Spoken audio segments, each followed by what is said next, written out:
Hey, it's Tim Kawakami here, North and South Show, special show with my co-host, the Los Angeles Times Dylan Hernandez. If you're watching on video, and I hope you are, you notice a third picture here for the first time ever. We have Dan Brown from The Athletic, who we brought in as the impartial, fair, courteous, not at all going to be mean quiz master for the long-awaited North and South sports quiz of both the Bay Area and LA. Dan, how you doing today?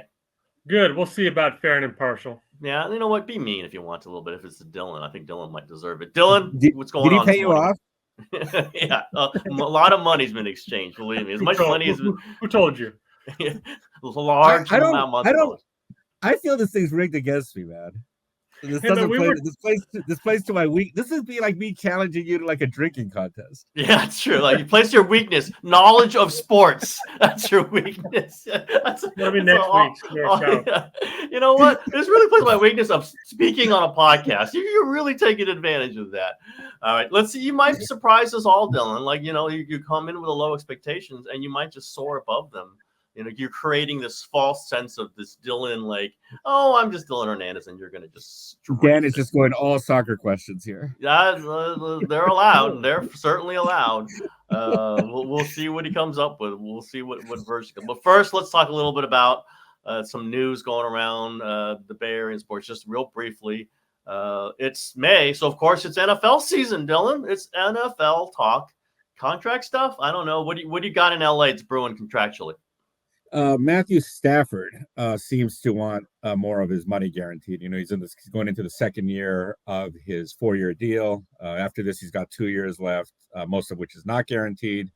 So he's trying to get more of that guaranteed. I mean, that said, he's been out at OTAs, kind of doing everything the same. The Rams have already kind of publicly come out and said that they want to take care of it. And you kind of look at kind of the Rams' history, right? They do have like a history of kind of taking care of their guys. They had a situation with Aaron Donald a few years back and, made him the highest paid like non-quarterback. So my assumption is that they're going to take care of this guy. I don't, it doesn't really seem to be, obviously it's still early too. They got to look at that Jared Goff deal in Detroit, which is the numbers, if they're true, are unbelievable.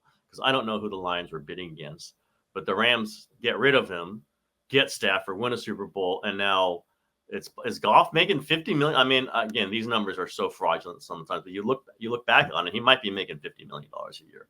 And I would imagine Stafford's going, that's a nice number. I think Stafford's like 36 right now, something like that.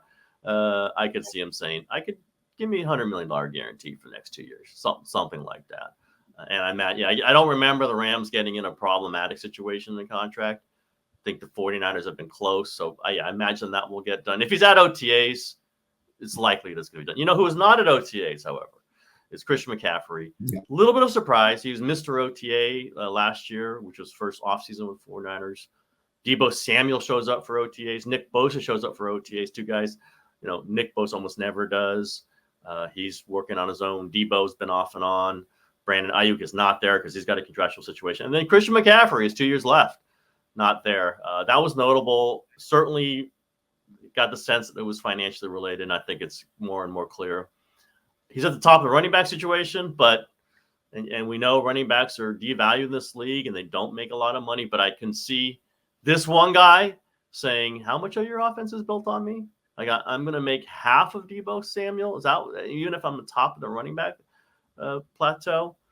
I think they're going to take care of him. I think it's a similar situation with Stafford, other than he's not there and Stafford is. I think McCaffrey. I mean, like Dylan, from your deep, detailed research of all the football analytics, how valuable is Christian McCaffrey? Like, is he more valuable than Deebo Samuel? I think he's more valuable. I mean, Deebo can kind of change, right, the dynamic of a game, kind of, but in terms of down for down, yeah, I think McCaffrey is kind of that guy that you're building your offense around. So I'm kind of with you. The NFL does not pay running backs like that. It just doesn't. But I think this one, maybe you guarantee some money in the, you move some money around. Max Crosby, the Raiders just he'd signed a pretty team-friendly deal a couple of years ago for a pass rusher, somebody, a position that does get paid. And, he might have been a little less than thrilled about his contract going into the season. Raiders moved some money around, guaranteed some extra money. you know he's going to be on the team. Like the reason why teams don't like guaranteed money is that they're worried the guy won't be on the team in 2 years, and that money still hits. These are, non-guarantees likely, except for specifically when the player demands it and gets it. I think 49ers can do that with McCaffrey. I think they will do it with McCaffrey. It's just interesting he's not there. I was thinking I should have realized this could have happened. You just kind of think, he's at the top of the running backs market. You restructured last year. It'll be fine. Sometimes it's not. And it is an underline of what's going on in the 49ers. They've got some things, money situation is going to get tight in a little bit when Brock Purdy gets his new deal. Bosa's on the books for this massive deal. They got the Brandon Ayuk situation, which I assume is they're going to come to a head, but maybe that's part of why they're negotiating so hard on that one, because they know they've got to do McCaffrey. What if you do Brandon Ayuk before you do McCaffrey, and then McCaffrey goes, you know what, that number I wanted, you just give it $4 more million because of what you gave Ayuk. They've got the Deebo Samuel situation. It's just an underline. This is going to be a column I'm going to write in the future. It's just where they're at. They really do have to juggle some dollars. It's all flexible. You're right. You can always move some money around, but this is really coming to a head because they've got this Purdy thing coming, and that's going to be $40 million a year, $44 million a year, $50 million a year, whatever that price tag is going to be. They, coming from 800,000, that's a big deal. So NFL may. That's what we talk about, contracts. People are fascinated by it. It is interesting with two teams that have paid players pretty well in the past, who make a lot of money and don't want to pay every dollar that possible. They want to negotiate this out, and I understand that. I don't think it's obviously the end of the world if he kind of holds out into training camp or anything. But do you see this extending into that? Given, I don't. I don't. Earlier? I mean, it could. I mean, the Bosa thing went way longer than I thought it was going to. He's a little more like hard-headed. His brother's gone through stuff. He's like he really, really was going to stick to his guns. There was never a question about that. And obviously, it's a premium position, and he was there to set the market. He was going to set the market. And the 49ers didn't want to. And at the end, they did. Matt Barrows brought up an interesting point on the podcast with me yesterday. It's like McCaffrey might be doing this partly for the running back position, right? He's the leading guy. He can do the things, set a number like he did last time with Carolina that raises the tide for all running backs. And we know they all feel smushed up there. We know they all feel like they're undervalued, that the position burns them up and throws them away. And McCaffrey's one guy who you can't say that about, certainly not right now. That part of this might be, okay, let's just get my number up there so other players have a shot to take a shot at this number, not at 12, and make it be at 16. So I don't know that it's going to go deep. I think he's not sitting out a year like Le'Veon Bell. Like that's not happening. But I think the 49ers also have a reputation. Sometimes there's some exceptions, right? Eric Armstead gets blown out because they wanted him to cut his salary way down, and he won't do it. He's gone. But I think this is one. The idea of this offense without Christian McCaffrey is something that you can't really imagine. So they'll do something. I think they'll be level heads, but this is a sign that it's not going to be the smoothest thing in the world. Negotiations rarely are. The 49ers don't tend to cave in early. They cave in late sometimes. They did with Bosa. But they've got this Purdy thing coming up. Like they are gearing up. And it's not cap hits initially with Purdy because those can be kept low for a couple of years, even with massive deals. It's the numbers, the payout. His bonus is going to be like $100 million. So what does Jed York want to pay? What does he have in the bank account? What kind of guarantees is he willing to put forward? I think they're all looking to that. I think the locker room's got to look into that. Bosa mentioned it the other day. But the idea of Christian McCaffrey not on this team is very, very hard to put. One of the reasons that Deebo Samuel potentially is, you can discard him in a year is that you have Christian McCaffrey. If you don't have either one of them, I don't know that the offense is going to run very well and plus you got George Kittle possibly coming on a similar situation. You're going to want to keep McCaffrey, and I think they will. It's just a matter of moving some money around. They got him at a great discount 2 years ago. They're going to have to start paying for him now, and be on top of the market. So, there's your football dose. Everybody's just been anticipating another thing, though. This is going to be an annual tradition, I'm sure. Dylan's trying to play like the low thing, like he's going to be terrible. He's actually going to be secretly good, I'm sure. Although I don't know. Although just throwing some questions out in previous shows, I'm not sure what I was going to do. So we're going 10 questions, right? Total. 5 questions on the LA. That What's we'll both answer. What's the over-under for me?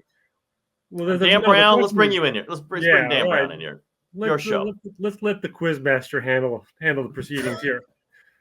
Yeah, there is a question about whether we should have a point spread, with Tim opening as the heavy favorite in this trivia quiz.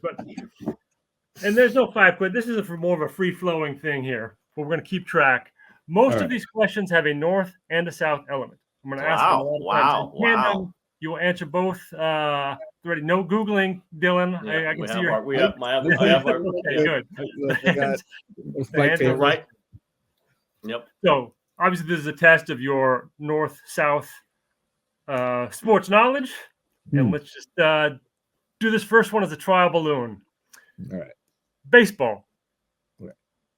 Both the Dodgers and the Giants moved west from New York in 1958. Since that time, who is the Dodgers' all-time leader in wins? Who is the Giants' all-time leader in saves? Oh boy. Okay. Ugh. Jesus. You play the theme music like Dylan's already ready to retire from quiz taking. Oh God. Dylan, name a Dodgers pitcher. Maybe just write that down. Oh no, wait a minute. No, I know. Oops, I had the wrong one.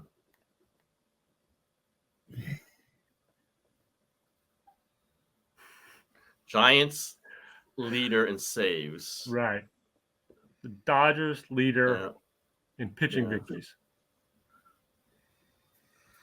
Oh boy. For the people who aren't watching this on video, Dylan is already sweating profusely. not writing a whole lot down. I got my answers.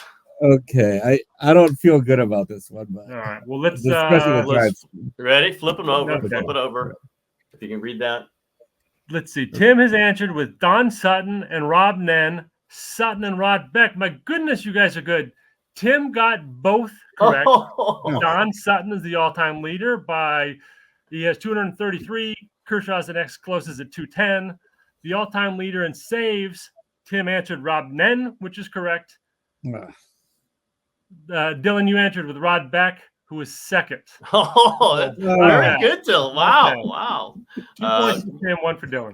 By the way, Dylan is tallying up the scores. What's the plus minus on him screwing that up? I don't know. It's not good. I'm good at math. So what do we get? 1? He gets 1. I get 2. That's correct. Okay, Dylan, mark it down. All right, I did. Fairly, not some corrupt version here. The good news, Dylan, is this next question is also baseball, and it's harder. Okay, that was a good one. I like the first one. Let's see what I think about the second one. Okay. The Dodgers won their most World Series in 2020. They won in 6 games over the Tampa Bay Rays. The Giants won their most recent World Series in 2014, the classic Game 7 against the Kansas City Royals. For both of those series, collect a point if you can name the winning pitcher from the clinching game. Okay. Whoa, wait a minute. Yeah. Oh God. For those not seeing this video, Dylan has thrown his head back in exasperation. Dodgers 2020 winning pitcher. Oh, whoa. Jesus. Oh God. Wow. I know. Boy. Fuck. Oh boy. Okay. Giants. I covered that freaking game. Okay, okay. Dodgers. Jesus, this is great podcasting here. We need theme music. Yeah. I know who it's not, but I can't even think of any other pitchers. Okay, I don't think this is. I would say don't rack your brain too much because that's that answer is the hardest one in the book. Yeah. I can't think of that one. Dylan, you ready? Yeah, I guess. I mean, I didn't even get that on Giants answer. I'm taking a while. Here we go. Tim has gone with Walker Buehler for the Dodgers victory and Jeremy Affeldt for the Giants. And we got Joe Kelly is written down on Dylan's screen. For both teams. For both teams. Or maybe it's Kelly Downs. I don't know. Yeah. The winner of the Dodgers Game 6 in 2020 was the immortal Victor Gonzalez. No, come on. Yeah, I knew it was a middle reliever. So. Yeah.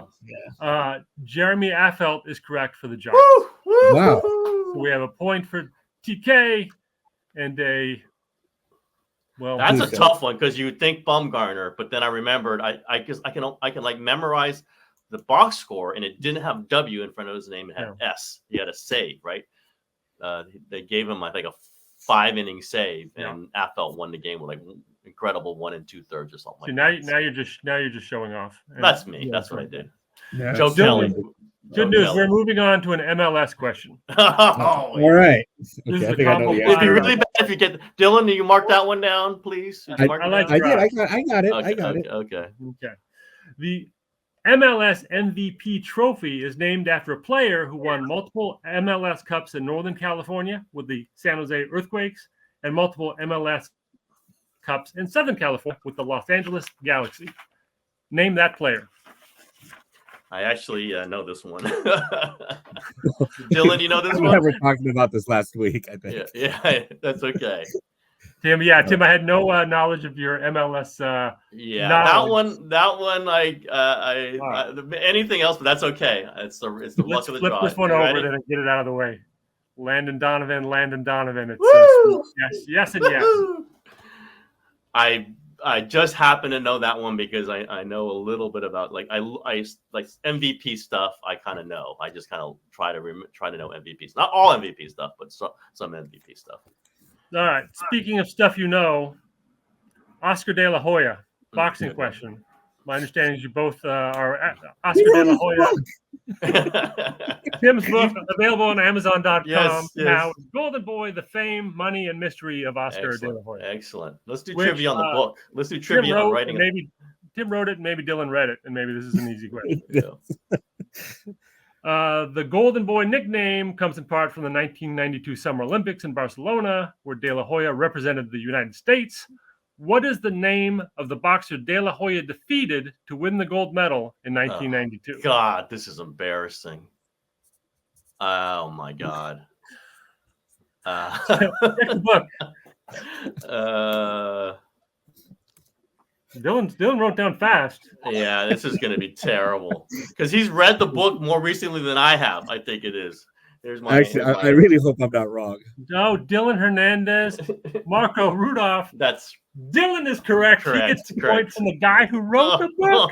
Terrible. That's awful. That should count for 20 points. How did you know that? Jesus, because I know a lot about boxing. Like it sticks for some reason. So what's the score? What's the score? 4-3 you. Okay, we got 3 left, Dan. Or how many questions left? We have 1, 2. We have 3. Okay. Yeah, we have 3 left. Okay, let's go. We're in magic number territory pretty soon. Rams 49ers. We're going to do some football. Okay. Fuck. Former Rams defensive tackle Aaron Donald, one of the greatest defensive players in NFL history, recorded 111 career sacks. Which quarterback did he take down the most times? Should we do this alone, or do you want the Niners question too? Let's do that one alone. Okay. Aaron Donald sacked what quarterback the most? This doesn't. You're not saying this is a combo question. This is just a Rams. No. This is not necessarily mean Rams question. Which quarterback did he get to most often on his hit list? Aaron Donald, NFC West, would have played what quarterback the most? Would have played. I'm saying a lot of this out loud for Dylan's sake. If you think, I know, I'm trying to think. Yeah. Oh boy. And then some other teams were in the NFC West early in his career. God. Okay, I'll go ahead. Yeah, I'm gonna go for longevity more than I don't know how sackable this guy is, but yeah, I think we might have the same answer. Ready? Let's flip the board. Russell Wilson, you are both correct. Woo! This is a Donnybrook. These are good questions, by the way. I don't know. These are good questions. Number 2 on the list, by the way, Kyler Murray. Russell Wilson was way up there, 15 times. Kyler Murray, 6.5. Third was Matthew Stafford with 6. Okay, good. No 49er quarterback. I couldn't think of a 49er quarterback who played enough against Donald. We got Garoppolo Stafford was like sacked 4 3.5 times in one times, so game, he's I not think, in there. right? That was the most by a Niners. Yeah. All right, so Niners question then. Brock Purdy last year set the Niners single season record for most passing yards in a season with 4,280. Whose record did he break? So the Niners' glittering history of. Yeah. I better get this one right. No, I don't like this. Yeah, that's a tough one for Hold on. Dylan. That's a tough one for Dylan. Marco Rudolph. I'm going to remember that one forever. I'm going to remember that one forever. Good Lord. Uh, I wrote that book. When that came, when he wrote it, you saw it. Yeah. But it's when I wrote that book more than 20 years ago. I remember I did an HBO thing on De La Hoya like 3 years later, and I reread the book in order to because they wanted me to say in 1995 he fought because they need those transitions. Like I don't know that stuff. I got to reread the whole thing. what was this for? This was for like the. Might have been for greatest fights. I think legendary fights. Yeah, and also I did a 60 Minutes thing. Because you were very actually, I remember that too. You were very specific on that. Yeah, I had to reread like that stuff. Like they wanted. I had done interviews on other things, like Kobe Bryant or whatever, and I knew what they want is the transition. This fight against Pernell Whitaker led to this thing that he did. That they want that thing. So I'm gonna read everything. You need to know the dates. You need there's stuff you just need to go back brush up. I didn't realize you were reading my book every other year, Dylan, like you do, but that's okay. I appreciate it. I appreciate it. Buy the book. Handle the next HBO thing that they got to do. Yeah, that's right. I'll do my next APO present. We'll be talking about Dylan Hernandez. That'll be my expertise. Are we ready, Dylan? We need a review on the question. We ready for the answer? Yeah, just repeat the question again. Okay, repeat for the audience out there. Brock Purdy set the single season record for most passing yards by a 49er. Whose record did he break? Oh boy. Jeff Garcia is the answer from Tim. Colin Kaepernick is the answer from Dylan. Give a point. Tim Kawakami. Yeah. That one I better not miss. I better not miss that.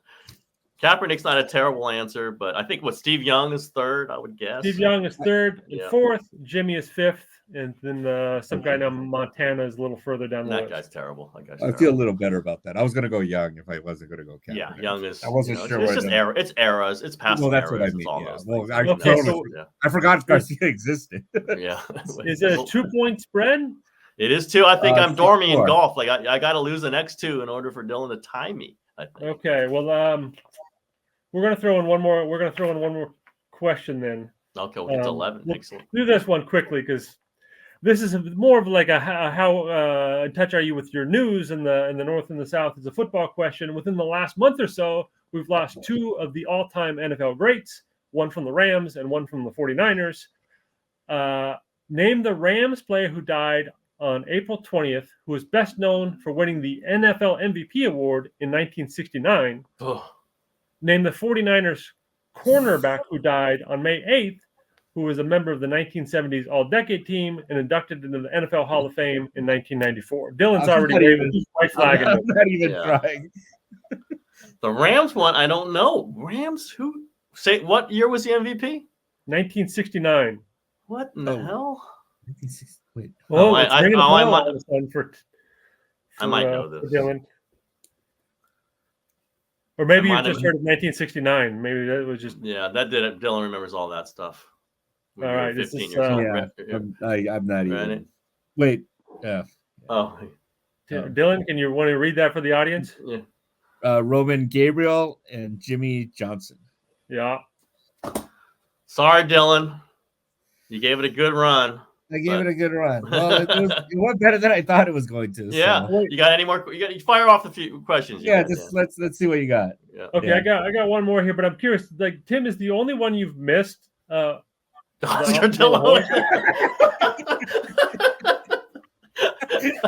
he got it. And he not only did I miss it, Dylan got it right. That's really bad. All right, we'll do this God! No, when you asked that question and Dylan went, there's a light in his eyes, like he knew what I. There's no way I know that. Yeah, he wrote that one down fast. So this is not that guy a year before, right? He fought Marco Rudolph. Yeah, I think so. I mean, I don't even remember. I wrote What it page such is a that long on, time Dylan? ago. Do you want me to autograph the book again for you, Dylan? Okay. Oh, Lord. You guys can. This is an NBA question. This is not the question, but you guys can kind of quickly help me set up the premise. Since 2000, 3 players from the Lakers and 3 players from the Warriors have won the NBA Finals MVP award. Dylan, you want to name Lakers, and Tim, you can name the Warriors. This Verbally? isn't for a point. But Oh, yeah. Shaq, Kobe, LeBron. Yep. It would be Iguodala, Durant, Curry. Yep. Now, here's the question part. Of those players, who has the highest career NBA Finals scoring average? Out of Shaquille O'Neal, Kobe Bryant, LeBron James, Andre Iguodala, Kevin Durant, Stephen Curry, who has fared best in the NBA Finals? Just in the finals. And their Yeah. career, Their in one career series at a NBA time, their career. Yeah. Okay. That's a Oh. good one. That's a good one. Oof. Because This it's feels kind of like a trap. Yeah, I think it's Tim's one thinking of what I'm two, and they're both very high. Oh, boy. Yeah. Okay, I'm going to go. thinking.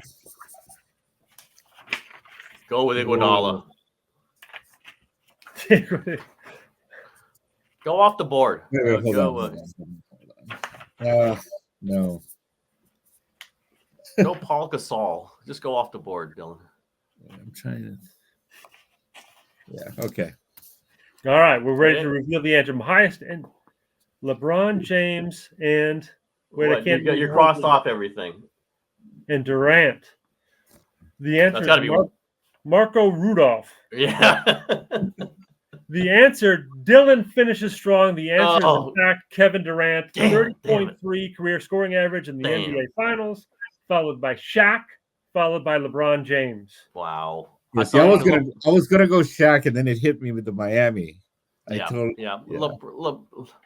it hit me. LeBron scored 36 against the Warriors a couple of those series, but obviously some of them he didn't quite do that. So I think some of those Miami series he might have been lower. Yeah. So that's career LeBron in all finals, right? In all finals. Yeah, okay. It's in all finals. Not just his Laker final, because I might have screwed that up, because I think in the Laker finals, you know what? Anthony Davis scored more than me. I was stupid. Way to go, Dylan. Thank you. Dylan, if you shot the money ball in the last one, you got extra points. So what's the final? I like that. That's money ball. That's a money ball. And it has to be me screwing up Kevin Durant with the Warriors. So Oscar De La Hoya's history and Kevin Durant with the Warriors. Those are the two things I'm going to get wrong. What's the final tally? 6-5 you. Unless we count the last one as a money ball, then. If we count the last one for 5 points, I win. Oh, I'm getting somebody just tweeted me, texted me that was very interesting, but I will not speak about it right now. We're live on a quiz. So all right, Tim, congratulations on your mythical trophy. Dylan, they said you covered the spread. Yeah, this is about what you would think, right? Dylan slightly overperforms from expectations. I do pretty well, and I screw up the De La Hoya question. God almighty. You got and if you just wish to ask me about a program, I don't know, Dylan knows his pro career really well too. So I remember certain bits of his pro career. I don't remember the latter stages when he was fighting all those guys. He fought so many big names towards everybody's later stages, but I remember the Chavez stuff. I remember the Whitaker stuff. I remember the Trinidad stuff. But he fought a bunch. You thought you kind of actually I do remember your chapter on that book. So did you think he beat Whitaker? I'm not trying to remember now. I don't think so. No, I think he complained about it. I think he got tired again. Wasn't it one of those where he got tired and lost later rounds? No, it was Oscar was just kind of circling the wrong way. I mean, he kind of looked oddly amateurish, but Whitaker wasn't really hitting him either. Yeah. And but he couldn't really get to Whitaker, if I remember correctly. Right. So, yeah. Now Whitaker, I think corner told him you got to start doing something. If not, you're going to lose this fight. And Whitaker looked at his trainer and said, "Then I'm not going to win this fight." Oh, I think that said, got out on I- HBO, right? That got on HBO on the telecast, right? People said, "How could you give it to Whitaker if his corner didn't think he was going to win?" Yeah, Right. I don't think I covered that actually. That might have been just when I was Hmm. doing something else, like UCLA basketball or something. But I was watching it, so like there's a bunch of big fights that I did not cover that I put it, that are in the book, but I was, watching from afar, interviewing people about. So that one I don't remember really clearly. Trinidad, obviously, I remember Chavez fights. I remember Morales. Like that rise, that hot rise. That's where I would cover them. When he fought those massive fights at Caesar's Palace. Did Oscar have any big? He had some at the MGM, didn't he? I heard recently from Bill Kaplan. I guess the MGM. It would have been later. Yeah, it would have been later stages because remember, MGM initially was Showtime, Tyson. That's how MGM right, started. Yeah. So Tyson was. I associate the MGM more with Tyson. Yeah, MGM started when it went big with Grand Garden. It was Tyson and Chavez, and because it was Don King Showtime, and Caesars was HBO main events. So it was De La Hoya, Holyfield, Bo. Well, Bo wasn't main events, but he was fighting Holyfield. So it was Caesars, and I love Caesars. I just saw a movie that had some Caesars in it. Like, oh my god, I miss Caesars. I love that place. They don't have any fights there anymore, do they? Or very, not the big ones. Yeah, they're all in the big arenas now. So that outdoor arena in September, oh my god, I loved it so much. And a lot of it. That was Chavez. Chavez was just the biggest fight of all time. It wasn't a great fight, the first Chavez De La Hoya fight. But the lead up to that, man, oh my God, it was unbelievable. And we covered it huge. We just covered it huge because it was such a big deal. I wish Dan had asked me a question about that. But no, he's got to go Marco Rudolph on my ass. God, I won't be bitter. Really impressive that you knew that, Dylan. Really impressive that you knew that. Good Lord. All right, Dan. Nice job. Wow, that came off smooth. Good, really good questions. I'm glad we got you in. You've won a berth in the next year's quiz. I know that's very valuable to you. It's something you're going to put on your resume forever. But Dylan, I think we did okay. Yeah, thank you. You lost, so it's even better. It was a perfect level of difficulty, Dan. Yes, it was really good. It was like we really had to think about that one. The Affeldt one, I think, was the key answer. Where I didn't just go Bumgarner. And when I know there's a reason he's asking that, it's not Bumgarner. And I have said that Affeldt outing. Remember, was it Hudson who blew up? I think it was Hudson. Right? Yeah. And so he comes out after like in the second inning, and Affeldt going that stretch number of innings was so huge to get to Bumgarner, so Bumgarner could go to Final Five. So all cool. All right. Guys. Thank you, Dan. Thank you, Dylan. Thank you. I think that's it for today. All right. Thanks.